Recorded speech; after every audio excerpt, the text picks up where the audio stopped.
السلام عليكم ورحمة الله وبركاته. الفيديو ده كفيل بفضل الله عز وجل انه يغير قناعتك عن ايران تماما، وعن انها دولة اسلامية وانها تحارب الكيان الى غير ذلك. وهسيب لك الحكم والكلام من كتبهم ومن مراجعهم وعن علمائهم وائمتهم. اولا، المذهب المنصوص عليه في الدستور الايراني هو المذهب الجعفري الإمامية الاثنى عشرية، وهذا هو المذهب الرسمي لإيران. وهذا الكلام الذي سننقله هو من عقيدة الشيعة الاثنى عشرية الإمامية.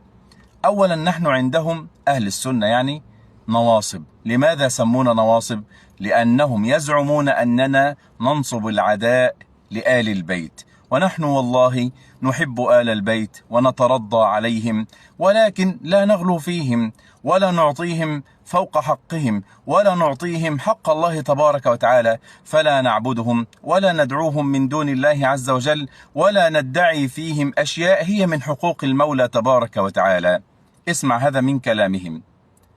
يقول حسين بن محمد آل عصفور الدرازي الشيعي: أخبارهم عليهم السلام، يعني الأئمة بتوعهم، تنادي أن الناصب هو ما يقال له سنيا. وسنة هنا خلي بالك لإخواننا وأهلنا البسطاء مش بيقصدوا بها الملتحي، علشان ما تقولش أنا ماليش دعوة بالموضوع ده. لا، سنة هنا معناها من لم يكن على عقيدة الروافض في تحريف القرآن وسب ولعن الصحابة والطعن في زوجات النبي صلى الله عليه وسلم، وأن جبريل أخطأ بالرسالة، إلى غير معتقدات الشيعة الاثنى عشرية.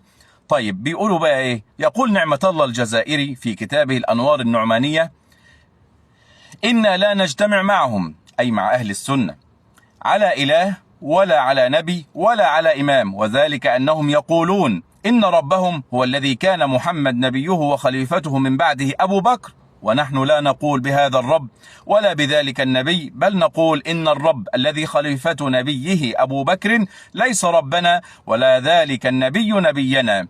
الأنوار النعمانية. طيب اسمع بقى، بيقولوا علينا إيه بقى؟ بيكفروا أهل السنة. قال نعمة الله الجزائري: إنهم كفار أنجاس بإجماع علماء الشيعة الإمامية، وإنهم شر من اليهود والنصارى، وإن من علامات الناصب أي أهل السنة تقديم غير علي عليه في الإمامة، يعني نحن بنقدم أبو بكر ثم عمر ثم عثمان على علي رضي الله عنه.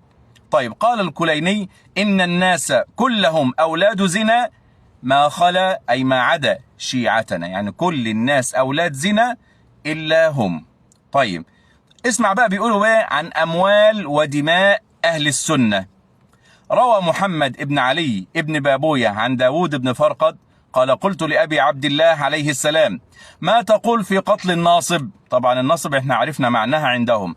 قال: حلال الدم، ولكني أتقي عليك فإن قدرت، يعني أخاف عليك، فإن قدرت أن تقلب عليه حائطا أو تغرقه في ماء لكي لا يشهد به عليك فافعل. قلت: فما ترى في ماله؟ قال: توه ما قدرت عليه، يعني ما استطعت أن تأخذ منه فخذ منه. وده بيفسر لنا التقية الشيعية. إذا كان عنده قوة أظهر المعتقد وفعل بأهل السنة الأفاعيل، وإذا كان عنده جبن وإذا كان يخاف من حاكم أو من سلطان أو من قوة المسلمين أهل السنة فإنه يدبر لهم التدابير ويتفق مع أعداء الأمة في الخفاء، ويدبرون لأهل السنة ما يدبرون، فانتبه لهذا جيدا. يقول الخميني: والأقوى إلحاق الناصب بأهل الحرب في إباحة ما اغتنم منهم وتعلق الخمس به، بل الظاهر جواز أخذ ماله أين وجد وبأي نحو كان، ووجوب إخراج خمسه. تحرير الوسيلة للخميني. ويقول الخميني أيضا: أما النواصب والخوارج لعنهم الله تعالى فهما نجسان من غير توقف. تحرير الرسالة للخميني. يقول فقيه الشيعة يوسف البحراني: إن إطلاق المسلم على الناصب وأنه لا يجوز أخذ ماله من حيث الإسلام خلاف ما عليه المحقة أي الشيعة سلفا وخلفا من الحكم بكفر الناصب ونجاسته وجواز أخذ ماله بل قتله. الحدائق الناصرة في أحكام العترة الطاهرة. قال مرجع الشيعة محمد كاظم: لا إشكال في نجاسة الغلاة والخوارج والنواصب. العروة الوثقى. يقول آية الله الحسن بن يوسف بن المطهر: الخوارج والغلاة والناصب هو الذي يتظاهر بعداوة أهل البيت عليهم السلام أنجاس. نهاية الإحكام في معرفة الأحكام. روى محمد بن علي بن الحسين القمي الملقب بالصدوق عن أبي بصير عن أبي عبد الله عليه السلام قال: إن نوحا عليه السلام حمل في السفينة الكلب والخنزير ولم يحمل ولد الزنا، والناصب شر من ولد الزنا. طبعا هذا من اختراعهم. روى محمد باقر المجلسي عن الإمام جعفر الصادق أنه قال: إن المؤمن لا يشفع في حميمه إلا أن يكون ناصبا، ولو أن ناصبيا شفع له كل نبي مرسل أو ملك مقرب ما شفعوا. بحار الأنوار للمجلسي. آخر حاجة، اعترافات أحد علماء الشيعة التائبين. قال حسين الموسوي أحد علماء الشيعة بالنجف بعد توبته وفي جلسة خاصة مع الإمام يعني الخميني، قال لي: سيد حسين، آن الأوان لتنفيذ وصايا الأئمة صلوات الله عليهم.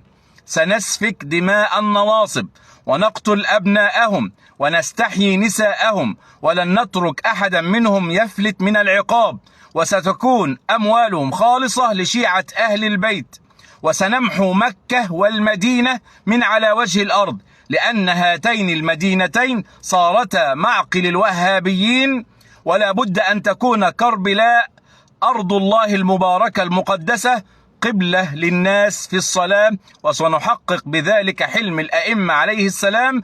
لقد قامت دولتنا التي جاهدنا سنوات طويلة من أجل إقامتها، وما بقي إلا التنفيذ. لله ثم للتاريخ، لحسين الموسوي.